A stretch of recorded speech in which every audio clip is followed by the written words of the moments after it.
जय Jagannath good morning everyone मु प्रदीप मोर important Odisha channel में आपण मानक बहुत बहुत स्वागत करुच्ची। आज हूँ जून मास 21 तारिख रविवार।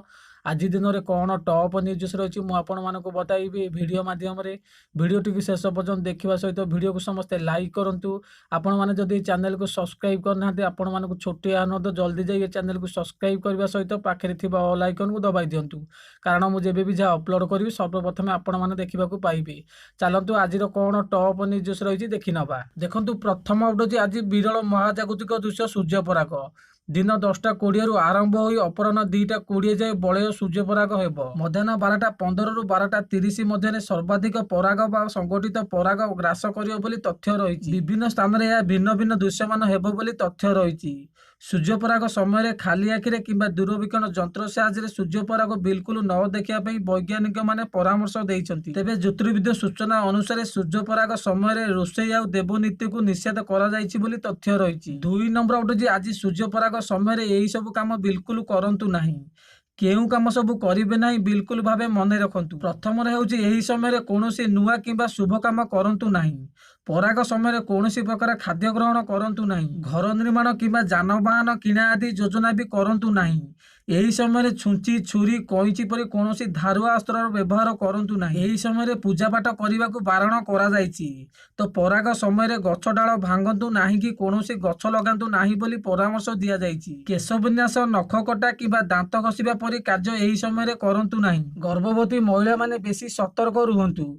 यही समय बाहर को बाहरतु नाही बोली सेमानकु परामर्श दिया जायछि। तो पराग समय गर्भवती माने कौनसी धातु निमित्त न पिंधिले भल। पराग छाड़िले परे मध्य पूरा काली दिन में आमिष भक्षण भल बोली सूचना रही। 3 नंबर उठी ओडिशा पाई खुशी खबर। राज्य में एकातरके सुस्थ हेले 237 जन कोरोना आक्रांत। राज्य सुस्थों संख्या टपिकी जहाँकि कटक जिलूर सर्वाधिक 70 जन सुस्थ होती। सेहीपरि खोर्धा जिलूर 54 जन, जगतसिंहपुर जिलूर 20 जन, कंधमाल 19 जन, गंजाम 17 जन जहाँकि सुस्थ होती। सेहीभଳି भद्रक मयूरभंज जिलूर 9 जन लेखाएं सुस्थ होती। केउंझर जिलूर 8 जन और ढेंकानाल और पुरी जिलूर 7 जन लेखाएं सुस्थ होती बोली तथ्य रही। तो सेहीभଳି केन्द्रापड़ा और नयागढ़ जिलूर 4 जन लेखाएं सुस्थ होती। कलाहांडी, मालकानगिरी, संबलपुर जिलूर 2 जन लेखाएं, बौद्ध, झारसुगुड़ा, सुंदरगढ़ जिलूर जड़े लेखाएं सुस्थ होती बोली तथ्य रही। तो नुआ सुस्थों को मिसाई राज्य में मोट सुस्थों संख्या 3534 को वृद्धि पाई, जहाँकि ओडिशा पाई गोटे भल कथा। ओडिशा रे सुस्थों संख्या टपिची आक्रांतक ठारू बहुत भल कथा। 4 नंबर उठी राज्य में परिचित आल्बम अभिनेत्री दीपा साहू को कैंसर होईची। आल्बम हिरोइन दीपा कैंसर रे पीड़ित थिबा जणा पड़िची।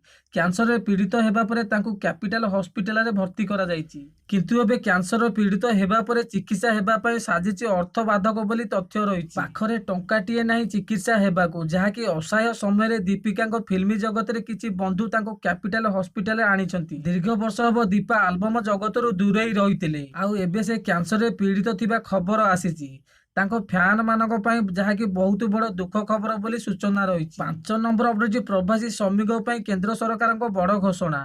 तालाबंद जो रोजगार हराई प्रवासी श्रमिक को काम जोगाई देवे सरकार। ओडिशा समेत 6टी राज्य में शुभारंभ होब गरीब कल्याण रोजगार योजना। एथिपाई 50,000 कोटी टंका खर्च हेब। गरीब कल्याण योजना शुभारंभ करिसेंती प्रधानमंत्री नरेंद्र मोदी जी बोली सूचना रही। 6 नंबर अपडेट समस्त डाक्तरखाना और चिकित्सा प्रतिष्ठान कर्मचारी को छुट्टी बातिल कले दिल्ली सरकार। छुट्टी रे थिबा समस्त कर्मचारी को तुरंत ड्यूटी रे जोग देबाकू दिल्ली सरकार निर्देश देइछंती। 7 नंबर उठी अंकिता को झुरुतिले सुशांत। अन्य कोनोसी भी प्रेमिका तांको परी भल पाउ नथिले। अंकिता परे जी भी तांको जीवन रे आसीचंती केही तांको अंकिता परी भल पाउ नथिले बोली चिंता करी से अनेक समय रे दुखी होई पडुतिले बोली डॉक्टर सूचना देइछंती। एपरि कि तांकर विदेश ग्रस्त काल रे राताराती सोई पारु नथिले। अंकिता पर सुशांत जीवन में प्रेमिका भी आसीथिले। कीर्ति सानन मात्र जहाँकि सुशांत ठीक भाव रही पारु नथिले। तापरे निकट में सुशांत प्रेमिका थिबा रेहा चक्रवर्ती व्यवहार सुशांत दुख रोते बोली तांकर जो डाक्तर अछंती परामर्श देइछंती। 8 नंबर उठी आसंता 24 घंटा मध्य अर्थात रविवार अपराह्न सुधा राज्य में सुंदरगढ़, झारसुगुड़ा, बरगढ़, संबलपुर, देवगढ़, सोनपुर जिले में गोटे किंबा 2टी स्थान में प्रबल अति प्रबल वर्षा होबार संभावना रही। तो यही समस्त जिला ऑरेंज वार्निंग जारी करा जायछि बोली तथ्य रही। ସେହିପରି ଏହି ସମୟ ମଧ୍ୟରେ ରାଜ୍ୟରେ କେଉଁଝର, ଢେଙ୍କାନାଳ, ଯାଜପୁର, ଭଦ୍ରକ, ବଲାଙ୍ଗୀର, ବୌଦ୍ଧ ଜିଲ୍ଲାରେ ଯାହାକି ପ୍ରବଳ ବର୍ଷା ହେବାର ଆଶଙ୍କା ରହିଛି। ତ ଏହି ସବୁ ଜିଲ୍ଲାକୁ ୟେଲୋ ୱାର୍ଣ୍ଣିଂ ଜାରି କରାଯାଇଛି। ତ ସୋମବାର ପର୍ଯ୍ୟନ୍ତ ଏହି ବର୍ଷା ଲାଗି ରହିବ ବୋଲି ଯାହାକି ସୂଚନା ରହିଛି ପାଣିପାଗ ବିଭାଗ ତରଫରୁ। 9 ନମ୍ବର ଉଠିଛି ରଥଯାତ୍ରା ବନ୍ଦ ଷଡ଼ଯନ୍ତ୍ର ପଛରେ କାହାର ହାତ ରହିଛି। ଏଣେ ଆଶ୍ଚର୍ଯ୍ୟକର କଥା ହେଉଛି ସୁପ୍ରିମକୋର୍ଟ ଶୁଣାଣି ବେଳେ ରାଜ୍ୟ ସରକାରଙ୍କ ଓକିଲ ଶ୍ରୀମନ୍ଦିରର ପରିଚାଳନା କମିଟିର ନିଷ୍ପତ୍ତି ଶ୍ରୀମନ୍ଦିର ମୁଖ୍ୟ ପ୍ରଶାସକ ଚିଠିରେ ଭକ୍ତଶୂନ୍ୟ ରଥଯାତ୍ରା ପାଇଁ ଆଗେଇଥିବା ପ୍ରକ୍ରିୟା ପାଇଁ ପଦେ ବି ଉଲ୍ଲେଖ କରିନଥିଲେ। ଓଲଟା ରଥଯାତ୍ରା ହେଲେ 10ରୁ 12 ଲକ୍ଷ ଭକ୍ତ ସମାଗମ ହେବ ବୋଲି କୋର୍ଟଙ୍କୁ ବିଭ୍ରାନ୍ତକର ତଥ୍ୟ ଦିଆଯାଇଥିଲା। ତ ଏହାକୁ ନେଇ ପୁରୀ ମହାରାଜ ଦିବ୍ୟସିଂହ ଦେବ ଗୁମର ଖୋଲିବା ସହିତ କମିଟିର ଭାବନାକୁ ସରକାର ଗ୍ରହଣ କରୁନଥିବା କହିଛନ୍ତି। ଯାହାକି ଗୋଟେ ସତ କଥା ହେଉଛି ଯାହାକି ଲୋକମାନେ କିଛି ଲୋକେ ବୁଝିପାରୁନାହାନ୍ତି ସେ ରଥଯାତ୍ରାକୁ ସମର୍ଥନ କରୁନାହାନ୍ତି। କିନ୍ତୁ ପ୍ରକୃତର କଥା ହେଉଛି ରାଜ୍ୟ ସରକାର ଯୋଉ ଓକିଲ ପଠାଇଥିଲେ ସେ ଓକିଲ ଯୋଉ ପିଟିସନ ବା ଯୋଉ ଲେଖା ଯାଇଥିଲା ସେଠେଇ ସେ ଭକ୍ତ ଶୂନ୍ୟ ରଥଯାତ୍ରା ହେବ ଆଉ କମ ସେବାୟତରେ ରଥଯାତ୍ରା ହେବ ସେ ବିଷୟରେ କିଛି ଉଲ୍ଲେଖ କରିନଥିଲେ।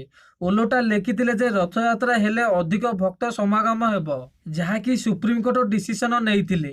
ଯାହାକି ଆହୁରି 5ଟା ପିଟିସନ ଦାଖଲ ହୋଇଛି। ତ ରଥଯାତ୍ରା ନିଶ୍ଚୟ ହେବ ବୋଲି ସମସ୍ତଙ୍କର ଆଶା ଭରସା ବିଶ୍ୱାସ ରହିଛି।